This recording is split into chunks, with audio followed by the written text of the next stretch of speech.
Let me begin with this. The video that I posted last week, which is the very first video I've ever put out on YouTube, that video triggered a lot of people. It triggered people in the right way and also in the wrong way. And it's really uncomfortable, honestly, for me to even post something of myself like that, to be so transparent, so raw, so honest, and unfiltered. You know, we live in a society where our social media is supposed to be filtered and polished and just really put together, very performance based. And actually, that's how I was running my social media. Is it just looks so aesthetically beautiful. And I love aesthetics. Till the day that I die, I will always love aesthetics, but not when it's performance based. Listen, at the end of the day, it's okay not to know where you are going. Most of the time, we don't know where we're going. We think we do up until something comes and collapses all of our plans. And when I talk about the collapse, what I'm really talking about is the purification process. It is the purge, it is the dark night of the soul, it is the spiritual exile. So many cultures, traditions, religions have their own terminology to what it really means to go from one identity to the next. And it always starts with a trigger. There's always something that triggers the awakening. It doesn't just show up out of nowhere. Even though I thought at one point it did, after going through it so many times in my life, and when I go back in time and I look for the point where all of this starts to unravel, you know, when the ego goes through its own death, I realize there's always a trigger point. And for me, the trigger point was in the moment where I was sitting by myself out in nature and I was openly talking to God. And I just asked him to place me on my highest timeline. That's the truth. I prayed from my heart and I said, God, place me on my highest timeline. I am ready. Let's go. Let's do this. And I just was inspired to make that prayer. Here's one thing, if I could share with you about prayer, especially. When the prayer is coming from a very pure place, it's an inspired prayer. It's not something that your conscious mind or your subconscious mind is creating. It is higher intelligence that is inspiring you to make this specific prayer because it's time for you to evolve and to step into that next phase in your life, especially being on a path of faith. So I made that prayer and I swear to God, within 3 weeks, my partnership with my business partner at that time collapsed. My actual business collapsed. Like, it just went completely quiet. My bills began to pile up and I started freaking out because all of my abundance comes from my coaching business and working with a business partner. So when all of these things started to happen and started to collapse, I was actually shocked. I did not anticipate all these things falling apart so quickly. And I'm not foreign to this, by the way. I've gone through so many different types of ego deaths, especially when I began to consciously be on this path of faith. Yet this one felt different. This one felt different because the last ego death I had is what allowed me to step away from the corporate world and to create my own business, to be an entrepreneur, to be a mentor, a teacher, a leader, an authority figure, and to be even walking this path of faith. But the reason why this one has been different is because in the past, when I would go through experiences like this, I would isolate myself. I would go into my room, I would cry, I would journal, I would pray, I would meditate, and I would just grab onto all the tools, all the resources, all the things I've ever learned from other teachers and mentors and, you know, people online, from books, would give me this temporary peace, this relief.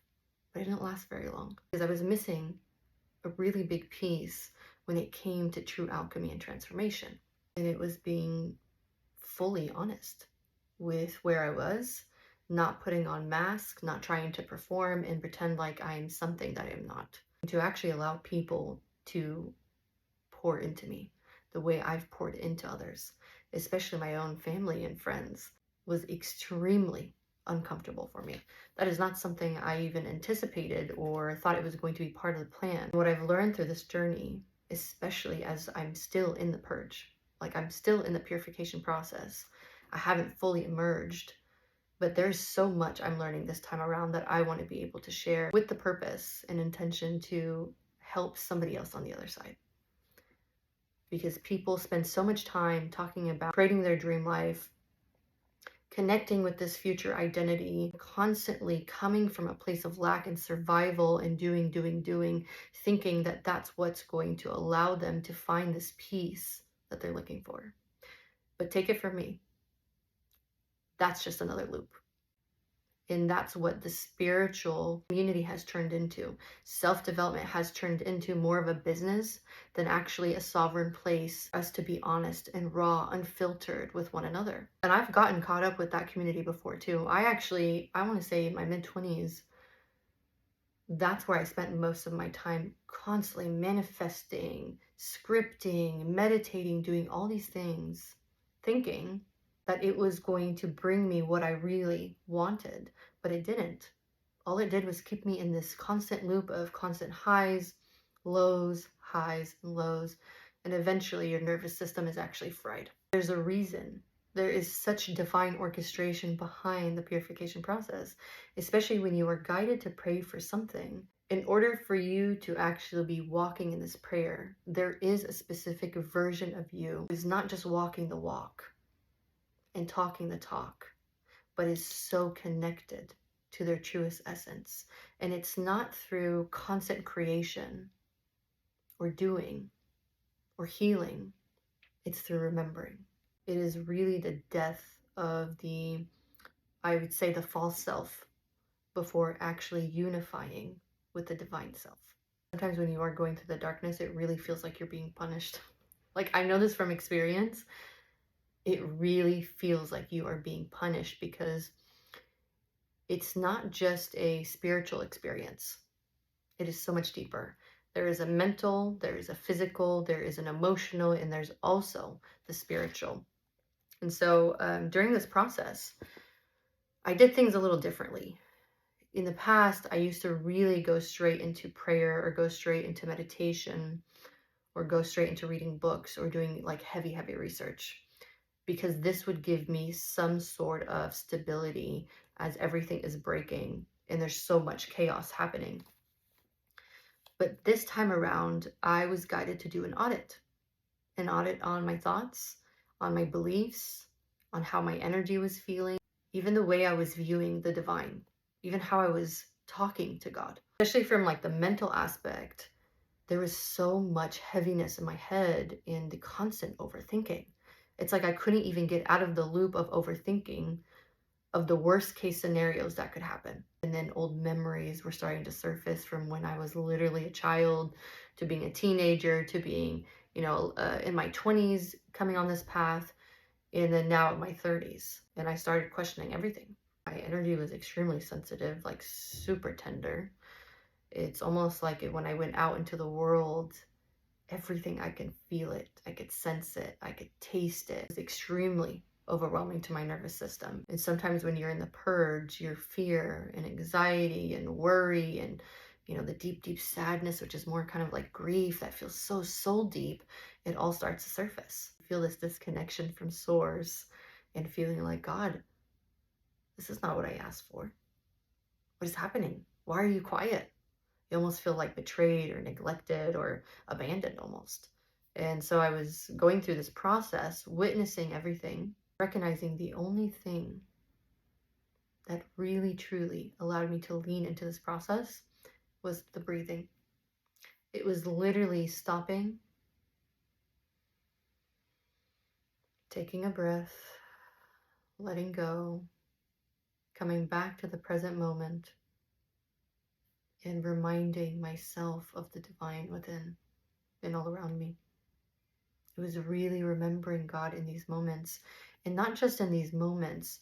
You see, when we are walking a path of faith, it is not us just remembering God in the high times or the low times. It's also in the between times. It is from the moment that you wake up to the moment that you go to bed, You are in this divine remembrance. It's a frequency, it's an energy. And mainstream spirituality, especially, will tell you that when you are not high vibing and you are not as like this ideal identity, then you're not going to be able to manifest your dream life or manifest the partner, the car, and the house. I call BS on all of this stuff. Your energy is important, but not because you need to gain something. Your health, your wellness, spiritual connection is important because we're not here to suffer in this life. We are going to experience pain. We are going to experience chaos, sadness, anger, betrayal, jealousy. And when we are looking at these emotions more as visitors who have information to give us, codes to give us to unlock parts of us, you'll start to understand how beautiful this infinite intelligence is, from your mind to your body, to your spirit, to your soul. And it's about being fully connected, even when things are breaking, even when things look like they're not working out for you, even when you feel like you've gotten hit by 500 trains and then a bus. That's how I felt, especially going through the purge. It is not an easy process. And I want to be able to shed light on the shadow, because this is not talked about enough. And majority of us go through this process thinking something is wrong with us. I actually gone through this in my mid-20s, but I didn't tell anybody. I was too scared because I didn't know what was happening to me. I thought it was evil eye. I thought it was, I was having some sort of psychological issues. Not so bad I didn't even want to live anymore. I remember literally praying and asking God to take me out of this life because the pain was so deep. And I didn't even know how to express it to anybody. I was so scared of being judged or shamed or pushed aside, because fear doesn't come from nowhere. It's a program. It's when we are young and we want to express our truest essence, and then we get rejected. We get pushed away. We're misunderstood. So then we grow up still with these programs. They are not fully understood, witnessed, felt. They'll continue knocking at the door. Here's how to know if you are actually going through your own purge, your own purification process. First of all, let me say this. Congratulations. I'm so proud of you, because that means you are ready to elevate to the next phase in your life. When majority of society is actually stuck in the same loop of doing the same exact thing every single day and living unconscious, but you are living consciously. You're walking this path, you're still showing up, even when everything doesn't make sense and you're probably not feeling the best. I understand where you're coming from. Here are the stages that I have noticed in what happens when you are really going through the purge and you are in that in-between phase. It's the void between all these old identities and the identity God is actually allowing to emerge through you. It's not going to be in a book. It's not going to be in a teacher. It's not going to be in a retreat. It's not going to be in any kind of plant medicine. It's within you. And you actually have to sit with yourself in this process and to lean in and to surrender. Because the more you resist, the harder it's going to be. The first stage is the silence stage. This is when you start to notice things are collapsing in your life. It almost sounds like and feels like God is absent. It's like he's not even there. Like he's just like, all right, bye. Have fun. That's not really happening. It's actually the complete opposite. He's teaching you how to see in the darkness. He's training you for your missions, for this legacy, and to meet your truest essence. That to me is the most beautiful thing. It is, in my opinion, even more beautiful than creating an impact in the world. Because my biggest purpose in this life was creating an impact and making a difference. And now going through this process, I realize what's even more beautiful is meeting these bits and pieces and parts of myself I've been hidden for such a long time. And to understand who T is on a human level, not just the teacher, the mentor, the sister, the friend, daughter, eventually, God willing, the wife and the mother. There's so much more to us than what we even see in the physical reality. And then stage 2 is the actual purification process. This is when all the false identities begin to die. So the bits and pieces that were created from a place of survival, from a place of fear, from a place of control, these begin to die one after another. And it really does feel like your nervous system is on fire. I know for me, especially this time around, I was waking up around 2, 3 a.m. and the anxiety was through the roof. Like, I've experienced a lot of anxiety in my life, especially when I consciously started to become more conscious of myself and walking this path of faith. But this one was like soul deep. This one felt like all of my cells were shaking in my body because all the memories were now starting to come up, to be cleared, to be purified. Honestly, think about the purification process. Think about like a diamond when it's being purified, when it's being refined. It's first found in the dirt, so it's found in the darkness. Then eventually it's washed, and then there's a machine that begins to cut every single edge to refine it, to bring it to its actual potential of a diamond, the beauty of a diamond. And that takes time. Not only does it take time, but it is a painful process, because what no longer serves is literally being cleared from the body, from the mind, from the spirit, from the soul, from the field, from the cells, your organs, the blood. Do you even know how many cells you have in your body? 30 trillion cells. Can you imagine when you are going through this purification process, especially if you are experiencing anxiety like I did, it's like you really feel these cells are vibrating because they are clearing and they're creating more space for more light to come in. And then the next stage is the union. This is when the divine remembrance is really restored. This is when we are so grounded in our essence. Our values, our habits, our morals, our ethics are in alignment. I actually really do feel that so many teachers out there that are teaching about transformation and alchemy, manifestation, are missing the point here. It is not about manifesting this dream life. That comes naturally when you are in alignment with your truest essence, when your heart is pure, when your thoughts and your beliefs are in alignment with your integrity, with your sovereignty, with your nobility, your humility. And if it's the biggest lesson I've learned, this darkness is not your punishment. It's really, truly for integration. You asked for this. It's a sacred eclipse before the dawn. It's not about being stronger or smarter or more wiser or more enlightened. It's about being more truer. Your actual real self.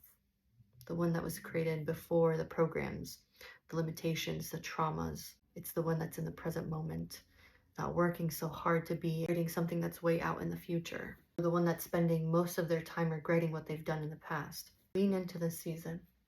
The greatest gift is knowing who you are and walking your own unconventional path. You know, this channel is really not about you following my path. The greatest gift I can give anybody, especially as I'm going through this process myself publicly, back home to yourself. You are the only one that knows your truth. When I say come back to yourself, what I'm really saying is come back to God. And I'm not saying this in a religious manner. I'm talking about the divine intelligence that created you. We're not here to know it all. We're here to learn, to grow, to evolve, to expand beside one another.